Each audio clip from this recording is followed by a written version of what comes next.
Hi hello viewers, welcome to ఆకాశం Andhra news. ఒక big breaking news అండి. మనసు మార్చుకున్నారండి ఎవరు? ప్రజాశాంతి పార్టీ అధ్యక్షుడు కేఏ పాల్. అదేంటి ఆయన మనసు మార్చుకోవడం ఏంటి అనుకుంటున్నారా? వీడియోని స్కిప్ చేయకుండా చూడండి, ఒకసారి మనం కూడా తెలుసుకుందాం. మనసు మార్చుకున్న కేఏ పాల్ ఆ నియోజకవర్గంలో కూడా పోటీ. ఈయన మనసు మార్చుకున్నాడంట, ఏంటో చూద్దాం. గాజువాక ఎమ్మెల్యేగా, విశాఖ ఎంపీగా పోటీ చేయనట్లు ప్రజాశాంతి పార్టీ అధ్యక్షుడు కేఏ పాల్ ప్రకటించాడు. గాజువాక ఎమ్మెల్యే, విశాఖపట్నం ఎంపీగా పోటీ చేయబోతున్నారంట కేఏ పాల్. ఇవాళ విశాఖలో నామినేషన్ వేయనట్లు వెల్లడించారు. ఈరోజు నామినేషన్ వేయబోతున్నాడంట ఆయన.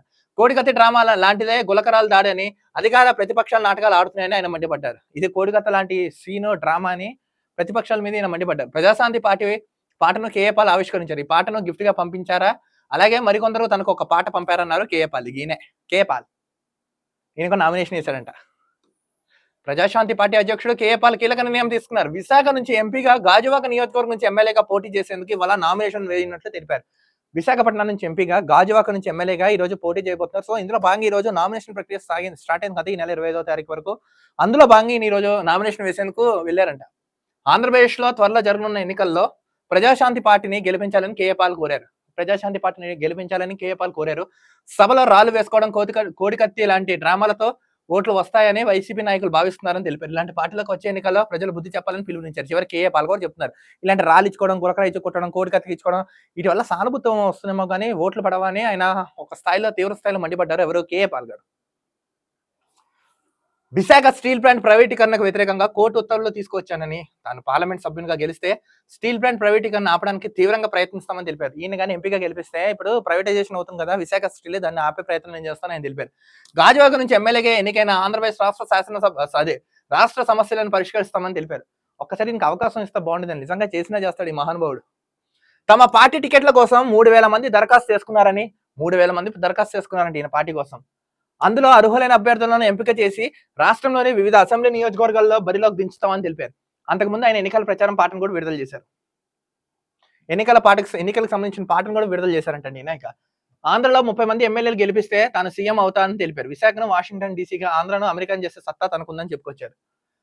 ఈయన కానీ సీఎం అవుతే 30 మంది ఎమ్మెల్యేలు గెలిపిస్తే ఆయన సీఎం అవుతారని తెలిపారు. నెక్స్ట్ విశాఖని వాషింగ్టన్ డీసీగా చేస్తాడంట.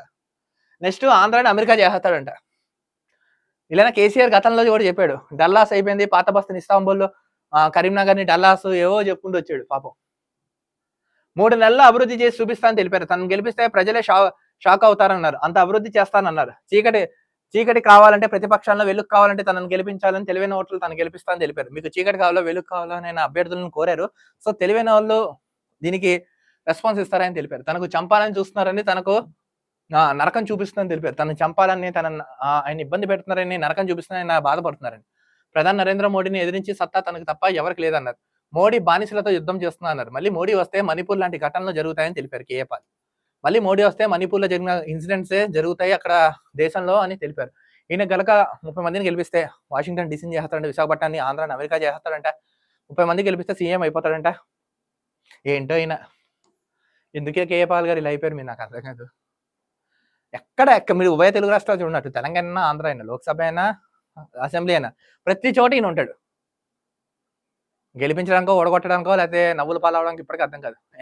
ఈయన అదృష్టం అని గాజువాక నుంచో లేకపోతే విశాఖపట్నం నుంచి గెలిస్తే ఈయన గనక అసెంబ్లీలో ఉండాలబ్బా. ఇది ఎవరికైనా సువర్ణ సుదీర్ఘ అవకాశం గాజువాక ప్రజలారా మీకు వచ్చింది, నిన్ను గెలిపించుకోండి. నిజంగా కనీసం గాజువాకనైనా డీసీని చేస్తాడమ్మా, అమెరికా డీసీ లాగా, వాషింగ్టన్ డీసీ లాగా.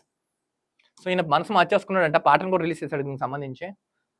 చూద్దాం, ఈయన కాన్ఫిడెంట్ గా ఉన్నాడుగా ప్రజాశాంతి పార్టీ ఈసారి అధికారంలోకి వస్తారని. ఈయన గెలుస్తారు లేదో రానున్న రోజుల్లో మనకు కూడా తెలుస్తుంది. అంటే ఎవరు కాన్ఫిడెన్స్ వారికి ఉండొచ్చు, బట్ ప్రతి ఒక్క వాళ్ళ వాల్యుబుల్ మాటలు మనం గౌరవించి తీరాలి కదా. చూద్దాం రానున్న రోజుల్లో ఏం జరుగుతున్నాం. మరో వీడియోతో కలుద్దాం. అంతవరకు చూస్తున్నాండి ఆకాశం న్యూస్, ఆకాశం Andhra news. This is Dilip signing off.